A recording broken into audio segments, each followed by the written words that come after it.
Welcome to Bad Marriages in the Bible. Welcome back, everybody. I'm Kate. I'm Sean. And together we run Dandelion Ministries, which is dedicated to sharing the grace of Jesus Christ in your place of need. We love to do that through creative means, this podcast, art and music. We have a blog. Check out our website, dandelionministries.org. Hosting retreats, leading art outreaches, all sorts of stuff. And we hope to encounter some of you in person one day while we're doing those things. Mm-hmm. And so we are looking specifically at the bad marriages in the Bible because they show God's big redemption. Yes. That's true. We are. Thank you, Sean. You're welcome. And we are looking at the life of Joseph right now, found in Genesis chapter 39 and 40. Right. We're catching up with him after he has been sold into slavery by his brothers. Our last episode, if you are staying up with our episodes, it was our 20th episode. Oh. So there we are. That's good to do. But it was about Judah and Tamar. It was Joseph's older brother, who was the one who suggested selling him into slavery, I believe. He did. Yeah. Yes, he did. And that was this kind of intermission on Joseph's story, and it was very interesting, and it was all full of bad relationships. So if you're interested, go back and listen to that one. Full of bad marriages. It was like a soap opera. It was. It was a soap opera. It was like that dramatic. It was Days of Our Lives, like on steroids. Days of Our Lives, ancient Hebrew style. That's right.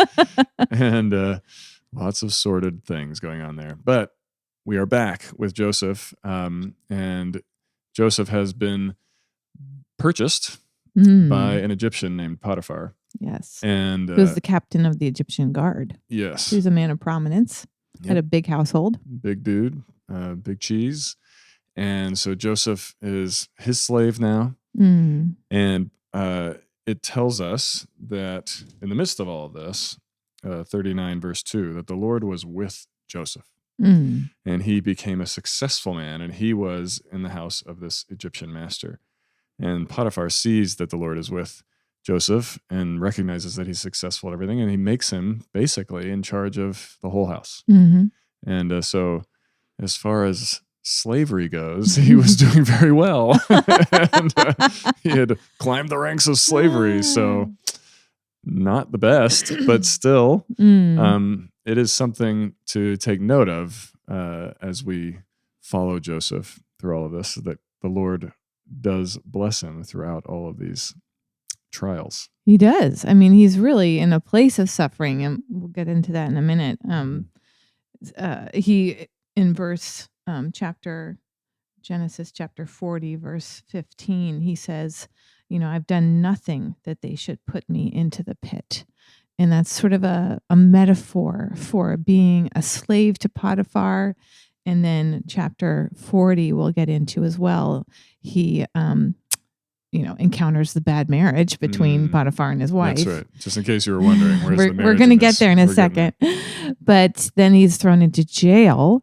And so all of this time period from being thrown into the pit with by his brothers, and then in Genesis 37, verse 28, it says they lifted him up out of the pit and sold him into slavery, and he was brought to Egypt. And so this whole time period is described as Joseph's pit. Yes. He is not under his own authority. He is a slave, and then he's put into jail, and the Lord is with him in jail too. It says that as that's what chapter 40 is all about, his time in jail. And the Lord is with him there, and he rises to a place of real prominence, and he's given authority over all of the jailers to run the jail. Prisoners, yeah. And so he does very well. The Lord provides for him. The Lord cares for him, even though all of this is under this veil of being in a pit. Yes, it's one of those things that I think if you look back on your own life, you probably would recognize that there are definitely times in life where you are dealing with things that you wouldn't otherwise have chosen. Yes. Chronic illness. Yeah. Addiction, you know? Sure. Relationships falling apart, all sorts of things, financial difficulty. There are things that that happen to us. It's something that we don't like. We don't like to admit, and we certainly don't like to highlight, I think, in our American culture, that's for sure, because we are a pull yourself up by your own bootstraps kind of culture. We're built on revolution and built on the fact that we throw off overlords and people that push us into places we don't want to go. Patriarchy. This is our identity as as Americans in many ways. And so it's also just part of human nature that we just don't like the idea of not being in control. But we see very often in our own lives, if we're honest about our life, and then throughout Scripture, that there are so many things in life that happen to us that we don't choose. There are certainly pits that we get ourselves into. I mean, it's a phrase in the addiction recovery world where they say our best thinking got us here. And that's saying our solutions to problems and difficulties is often to try to control them by numbing out or feeling something else, taking a substance, whatever it might be. Sure. Yeah, it's like the trauma that was done to us is something out of our control. That in of itself is a pit. Yes. But then our response to the trauma often creates a deeper pit. It creates a worse pit. And Let's dig this deeper. And that's the somewhat, humorous tongue-in-cheek thing. Our best thinking got us here, So we in many ways, we have to relearn how to trust ourselves because we have a track record of not being able to trust ourselves when we do things like that. I say all of this out of experience. So, the pits in life, though, as Kate just pointed out, even when we do get ourselves into them in some way, it's because we're dealing with something that we otherwise would not have chosen. Yeah. And it's important to see that in this story that it is offensive to us, but it is true that God is God and he's actually in control, and that God is actually the one that has taken Joseph into these pits. That's why I think we highlighted it a couple episodes ago that he was given those dreams about his brothers and his mom and dad, how they would all bow down to him and all that kind of stuff. That's all before Joseph gets thrown into the pit. And were he not to be thrown into the pit, as we will see, those dreams would never have come to fruition. So we're seeing that God is actually showing us, I am actually Lord over this. I'm in control of this. And we see throughout that, as we've just highlighted, that he continues to be with Joseph in the pit. And that is really where you see the power of God's promises, is that he is able to redeem any pit. Yes. He is able to pull you out, to provide for you in the middle of it, and to pull you out. I remember my dad, who was the dean of Trinity Seminary, when Sean and I met each other, actually. It's a Protestant seminary for, clergy to go through their training, yes, as one does at grad seminary. school. But he recruited this man who was from South Sudan, but he was in jail in Saudi Arabia, actually, for sharing his Christian faith and for a house church. And they had thrown him in jail. And he remembered the heat in that jail cell. And it was so oppressive. Suffocating. And so awful. And he just thought he was going to die of heat. And he just prayed for God to help him. And of course he wanted to be out of jail and far away from that place. Best thing would be to not be in Saudi Arabian jail. Yes. And he just remembers this small breeze that came in and just gave him hope. Yeah, it offered some relief. This small breeze. It was like a breeze of fresh air. Yes. And he didn't understand where it really came from, but it happened. Yeah, I remember that story. And he traced that back to that prayer and feeling seen and heard by the Lord. And somehow he survived and didn't die of dehydration. And he was rescued and he was brought to the States and he did go to seminary and now has a prominent role Yes. as a pastor to other South Sudanese who are in the States. So right. And that was a part of his testimony that you and I remember. Yeah. And we share it with you. I mean, trust me, everybody out there. I was just before this episode, before Kate and I were recording this, I was lamenting about certain things in our life that I was just like, ugh, I don't want to deal with that. I wish it wasn't happening this way. And, and that's true. Those are the real emotions. And we go through those. And God is not afraid of those things. He's not surprised, like, wait, what? You're not happy about me putting you in this pit? It's not the way God's doing it. He actually pushes our buttons this way. One, so that we would actually get honest. Because I don't know about you, but I was raised oftentimes in kind of different versions of Christianity where there was a kind of a presentation of God in that way that I actually needed to I need to have good manners with him and have my best behavior and not say anything out of line and these kinds of things. It was implied most of the time. Right. Focus on all the blessings. Yeah. Meanwhile, you're miserable. Yeah. Where do you go with the negative feelings? Right. And so you need to see that God is a God who is for you in the negative feelings too. Right. And that he gave us emotions to feel. And we had a friend who's a mentor of ours back in Pittsburgh who would say that, the emotions just are. We always want to judge them and we want to put some sort of good or bad label on them, but emotions just are. And God has given you the full scope of emotions, and it's okay to be emotional with God. Yes. And oftentimes in Scripture, we see that happening all the time, where the writers of Scripture, especially in the Psalms, David was a ninja, black belt at this, of just letting God know how he was feeling. Yes.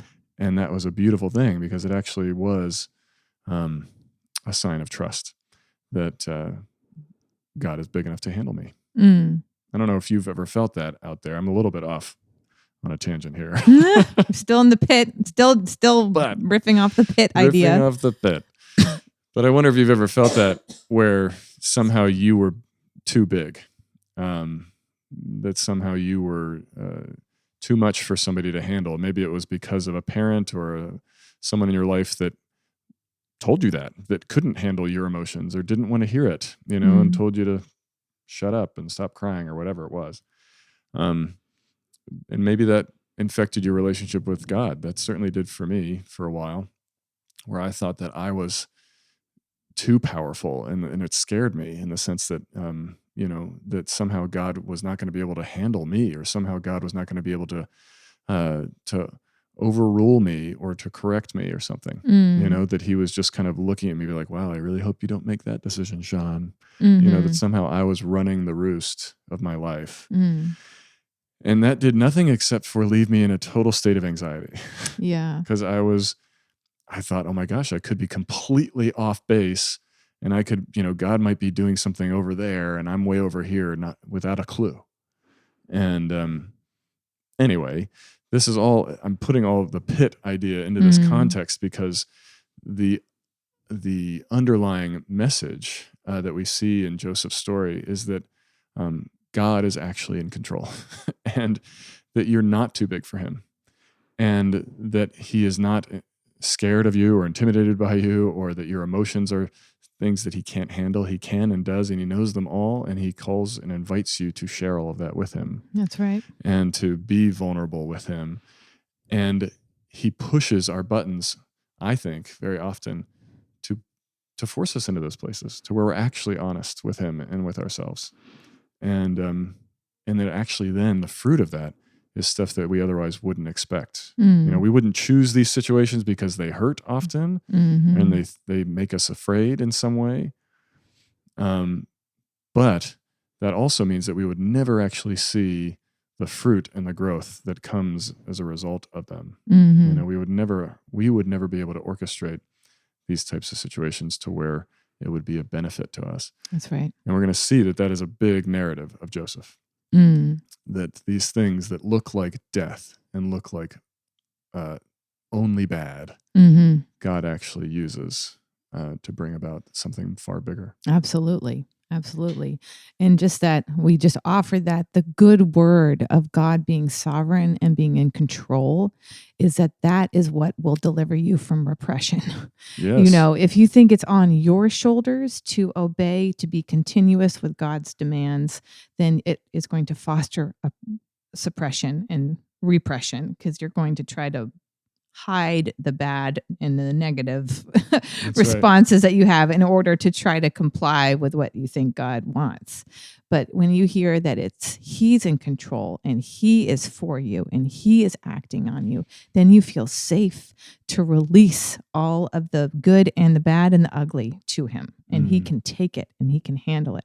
And so there's a good word in there for the Lord being sovereign, even through suffering, and can redeem suffering. And to me, that was the big switch in my recovery journey, was when it wasn't on my shoulders, but I had a God who was for me and making it safe for me to tell him how bad it was and how angry I was. So absolutely. Otherwise the pain would just be, the implicit message is that if he doesn't work through pain and redeem pain and everything like that, is that then somehow pain is this just complete futile experience, and that there's he's no impotent point to about it. Yeah, and God is somehow only over the good things. It makes him very weak, and it sends that message that like, wow, it's like the the Greek gods and the Roman gods, kind of thing, where it's like they are just kind of fickle and they have control over one little aspect of the world and not all of it. And not all of it. That's right. And that is not the case with our God, thank God. And we would never choose this. And that's why Joseph is really a type of Christ. And what we mean by that is he's like a picture or a symbol that is pointing ahead to something that Jesus Christ would fulfill. And so there's other either figures or metaphors in the Old Testament that we call them a type, TYPE, of Christ, and it points you forward to what Jesus was going to do. And in this way, God is speaking to his people and getting them ready, that his chosen servant, so in this case, you might see Joseph as being the chosen son, with the special rainbow coat and the dreams and the promise of leadership. And so he's the chosen son who would be rejected by his peers and would suffer.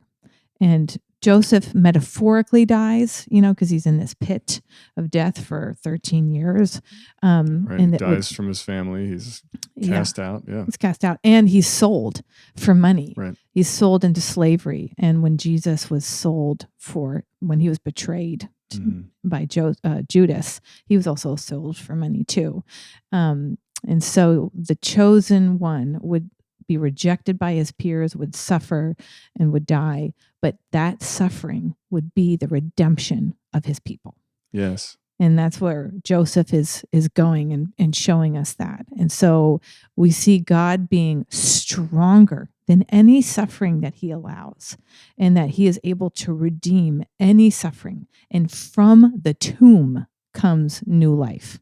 We spend our whole lives being like, let's prevent the tomb. Let's stop the tomb. Do whatever you can to not die. Taking so many vitamins so that I can live longer and not die. That's right. Work out all the time. Yeah. But the Christian message is from death first to life. And that is a pattern that God is beginning to reveal to this chosen family, that I am in that. You think of blessing as being life and riches and, fame and glory or whatever. But I see it as being redeemed and being saved and being brought from death into new life, and a life that you would never have been able to create on your own. But I am giving it to you. Yes. And it's better than what you could have created. That's right. And this, yeah. I'm kind of in a weird psychological place, I think, because I'm listening to this and I'm like, wow, I'm feeling very, this makes sense to what's going on with me. And that's just... Well, it's always got to hit home for us too, as well as what we're sharing it for you. Otherwise, it's disingenuous. But everything we tell you guys, we also need to hear too. Yeah, well, and that's the thing. I want to say something about the injustice that Joseph goes through, which is parallels Jesus as well. So remind me to come back to that. All right. Before I get there, I did want to just say that this is what you just said about death first, and then life. This goes back to the point about feeling what you're feeling and being honest about where you are. Because my response, even when I'm like, okay, well, this is, what Kate just described is the way things are, and God obviously works this way, and I know that. And so I still put this pressure on myself that somehow then I should be more okay with the things that happen in my life that suck. We always find a way to do that to ourselves. Like I still return to perfectionism and kind of performance and basically I shouldn't be where I am. I shouldn't feel this. I shouldn't be where I am. This is where I am is not okay. Right. And that is like our MO, our natural. It is. And if you haven't heard it already, and if I haven't said it on this podcast, it's a fun phrase for Christians where they say, don't stop shoulding on me, and right. You can figure that out for yourself. Anyway, but that is something that I do. And what you just said is so helpful and true, is that the new life we don't actually see it or experience it until we experience the death first. And the death is feeling everything that you're feeling. Yes. It's actually coming to grips with where you are and being like, you know what? I am sick and tired of whatever, XYZ. Yep. I can't handle it, and I don't have any answers for it, and I wish this wasn't happening. That is the death. That's the right. moment we were like, I finally admitted that I am at the end of my rope. And I finally have said, I need help. And that is one of the things that I had to walk through myself. When I had all these panic attacks in my 20s, it was a result of severe codependency that I learned and kind of walked through. And I went to some intense counseling for it. And I had gotten myself back to kind of a good place of equilibrium where the anxiety had gone down and I felt kind of, balanced again. And I thought I was fine. I was like, I'm ready to go home and be with Kate and blah, blah, blah. And my counselor, one of my counselors, because I was working with a team, because that's where I was. I had a team of therapists. And I went and was talking to them, getting ready to leave. And she was like, we want you to stay another week. And this was voluntary. I wasn't hospitalized or anything, but I was in an outpatient kind of intensive program. And that just triggered me. And all of the stuff I was suppressing and repressing and kind of getting control of came boiling over. And I got so mad at her and I just yelled at her. And she said, finally, we've just been waiting for you to let out what's really going on inside. And it was this moment of honesty and integration. I mean, that's the word. But that was the real death. It was the real death of the sort of efforts to control the try to breakdown. Be someplace that I wasn't. Try to be someplace else. And that was the beginning of me actually healing. That was the real beginning. Yeah. And so that was just me giving some anecdote to what Kate was just describing. That is, it is where God pushes us to the place where we can actually finally admit, I don't have an answer. I need help. That is the Christian life. Yeah. And then you hear, before you even say I need help, he is there with you. He's the one who is pushing. Already forgiven. He's already there. And you're already loved. That's what he was doing to bring about freedom. He's standing there right in front of you saying, I'm the answer. I'm going to push on this to where you say, I don't have any answers. And he's the one looking at you and saying, I'm the answer. I will take care of you. I love you. And that is what happens to Joseph. So, and that was a beautiful moment, let me just say, when Sean came home, because he knew about that counseling place because I had gone there a couple times before. That's right. We're all just, our best thinking is killing us. That's right. So I had gone there for an eating disorder and discovered that codependency and trying to take care of everybody else and fix everybody else was what was killing me slowly. And I was so excited that God was doing a similar thing in Sean and we could relate on this. But then it became a little hard because that meant that I had some things to work on too. Again, more things. Family systems. More things because we had found a pattern in our marriage where we were rescuing each other and taking care of each other and trying to be, strong and perfect for each other. And we had to learn a new way of being vulnerable with each other and That's right. sharing our weaknesses. And that was, and having support with each other, but also more support outside of ourselves Right. to reinforce that kind of forgiveness and that safe place for us. And so, and that was really uncomfortable. I totally wanted to be like, oh, I've recovered and I've come to this wonderful place of peace. But Sean came home and it meant some real changes for me and some of the patterns that I needed. I didn't want to deal with that, but the Lord brought about such fruit. And that is why we're doing this podcast now. We get to walk with other people and other married couples who are dealing with, when you get tangled and hooked into relationships where you're taking care of other people that it's not your responsibility to take care of. And it can be a real drain and a real drag. To say the least. Can be a drain. That's right. So I'm so grateful that God, brought you to that place of death. Yeah. Because there was such better life afterwards. That's true. And every Christian will have that testimony of there was such better life after that death. Mm-hmm. And that was the Lord doing it. And that's right. That is the forgiveness. That is the message of the cross. And that was so new for the Jews. They were like, what? We're supposed to win and conquer and kill people and succeed and become rich. And the Lord was like, I'm going to put a new narrative in you that there is going to be redemption through suffering, and that the redemption is far better. So yes, and forgiveness is far better. Right. I mean, that's the reality, is that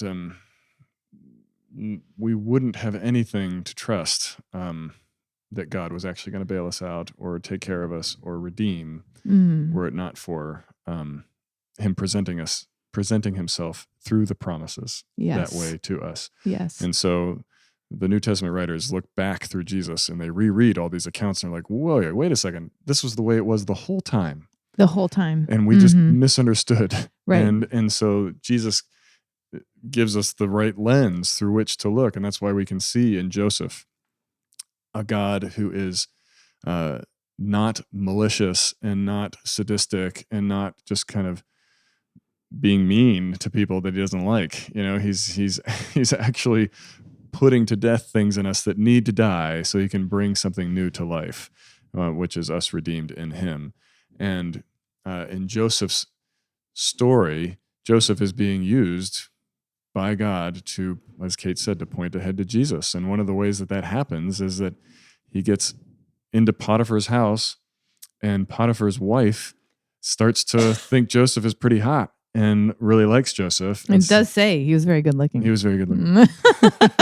And Joseph was a very good looking man. And so that is what ends up happening. Potiphar, this is the bad marriage, Potiphar and his wife.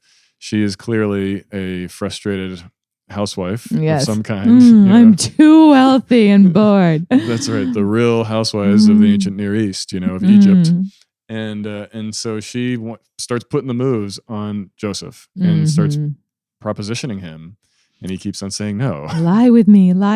Yeah. And he's like, no, bad idea.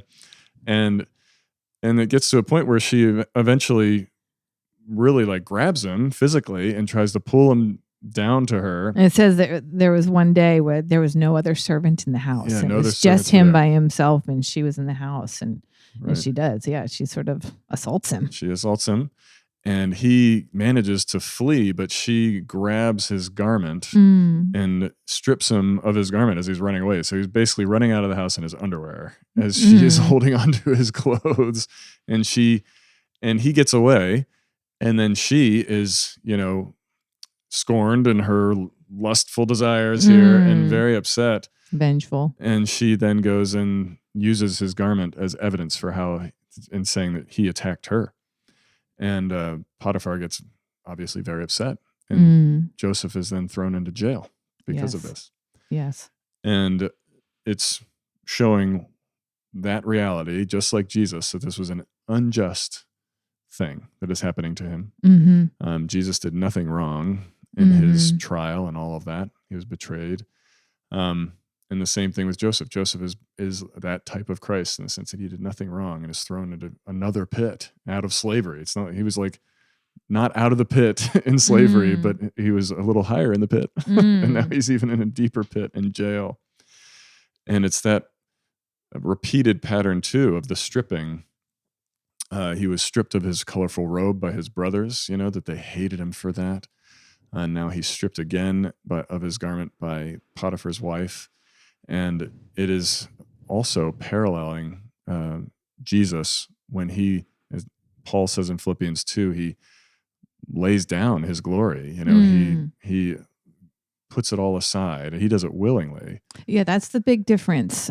So we're not saying, that Jesus,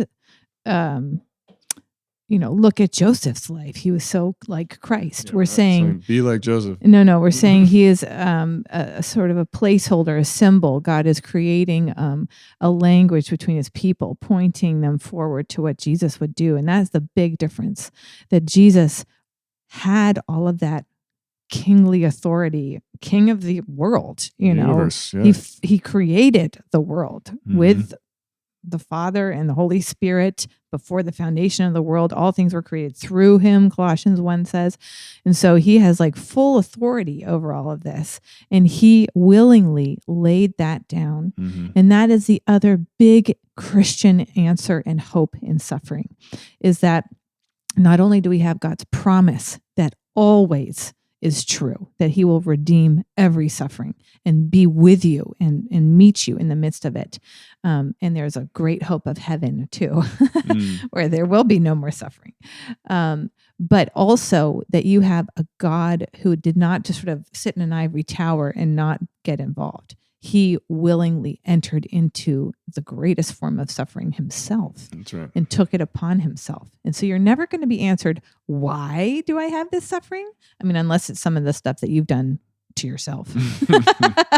And then you'll like understand it through like confession and repentance and forgiveness. But but otherwise, if it's the stuff that's being done to you, like the cancer or the hurricanes or whatever, the different pits that are in your life. He's not going to answer why, but he will say, I am with you and I am for you. And look what I can do.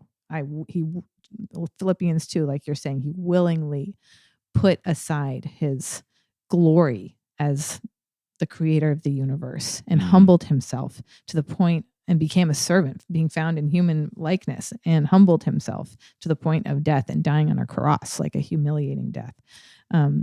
And in order to redeem the world. So he willingly did that. Right. And that is, I mean, you're right. We always want to ask the question why when we're in the midst of the suffering, and we often don't get an answer because we're really just trying to,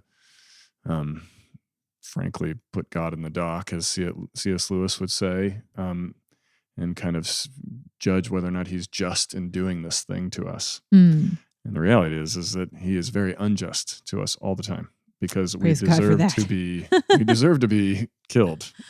We all deserve the flood, essentially. And but God is unjust in the way that he has mercy. And the answer to the why often in our suffering is not something we see until we experience the redemption. And some of it we won't know. And we were just down in Washington, D.C. preaching at a friend's church down there. And it's one of the things I said that I kind of have as a picture of heaven that I really enjoy, that we're going to get to heaven. And, whenever we die or Jesus comes back, whatever it is first, we'll get there and he's going to open our eyes to the ways that he's kept his promises, which he promises in Ephesians. And he promises through this story, which we'll see as we get further in Joseph's story, that he, and in Romans as well, that he works everything for our good, and that he promises to redeem all things, that nothing in your life is wasted, and that he has created good things for you to walk in, good works, and that he's using you right now. He promises to do that, and we don't often see how he's doing it. And there's times when it's in suffering that as a result of suffering, a result of pain, sometimes we get to see our testimony being used in this life. And we get to see the why answered. We see like, oh, now I understand why you allowed us to go through all that addictive stuff so we could have a podcast and tell people about it. or go preach at different places and give testimony, like our friend from Sudan who was in the Saudi Arabian prison. Sometimes you see it, but then there are times you won't, but we're going to get to heaven. We're probably going to meet people that were impacted by us or saw us in those moments or experienced his grace in some way through that part of our life. And that is just a really hopeful thing. I think that even though we don't always get the answer to why, we have a promise that he is not wasting anything and that he is going to use it and he is going to actually bless others through it and us. So, and with Joseph, which we're going to have to wrap up here soon, but Joseph ends up in jail and is stripped again. And we see the same thing happen as Kate alluded to earlier, is that Joseph has God's favor in jail, and he becomes the jailer knows that as long as Joseph's around, he doesn't have to worry about a thing. It even says that he just like kind of ignores the jail and leaves Joseph in charge and kind of lets him run all the prisoners. And Joseph does. And it's in the context of that he has an encounter with some of Pharaoh's servants. And I think we should probably hold off on that until our next episode, where he'll do some dream interpretation. Joseph the dreamer, as his brothers referred to him earlier. They said resentfully. Yes. But that will be his ticket out, though. Yeah. But it's important to, just as we started the episode with, to just know that the pit is a reality in life, and that God actually, what Satan intends for evil, and what people around us might have intended for evil, God is actually using for good. He's going to redeem it. And at the on a very big scale, as we've seen, Joseph is showing us that this is the way God's going to save us all from our sin. That's right. And also this gives hope to any of you who have felt unseen in your suffering, that nobody cares or notices what you're going through. And this is written down so that you would see. Literally, nobody cared. They noticed, but nobody cared about Joseph for his dad did, but his brothers actively hated him. And then for 13 years, since they threw him in that pit, and then he was a slave and then a prisoner, nobody cared about him at all. And nobody saw his suffering, and it just seemed to be getting worse. But the Lord saw him, and the Lord met him, and the Lord carried him through. And that's even how chapter 40 ends. He ends up interpreting the dreams, and it really blesses and helps this chief cupbearer, but then he forgets about him. And so if you've ever felt that really being unseen and looked over, and that you're suffering, nobody cares about it, this story is written down. So the Lord does see, and he does notice, and nothing is hidden from his eyes. And he has a redemption for you in whatever you're being stripped of right now, and whatever your pit is right now. He has redemption. It's good news. Well, thanks for listening, guys. We will be back with you in a week. And if you like what you're hearing, we ask that you support the show. We've got in our show notes a link to be able to support the show, to support Dandelion Ministries. You can go to our website. There's a link for dandelionministries.org where you can see some of our writing and some of Kate's painting, some of my music. It's all on there. We also have the option for you to send us questions. If you would like us to tackle some questions about relationships, about marriage, parenting, or just about life in general, we're happy to take questions. We also have cats, so if you have any feline-oriented questions, you can ask those. I'm just trying to broaden the spectrum here so that we get some more questions. Why did the Egyptians worship cats? That's right. But anyway, we would love to hear from you, and we'll try to tackle those questions on the air. And we are so grateful for you all joining us today, and we hope you have a wonderful day. Thanks for listening. Thanks, everybody. Bye.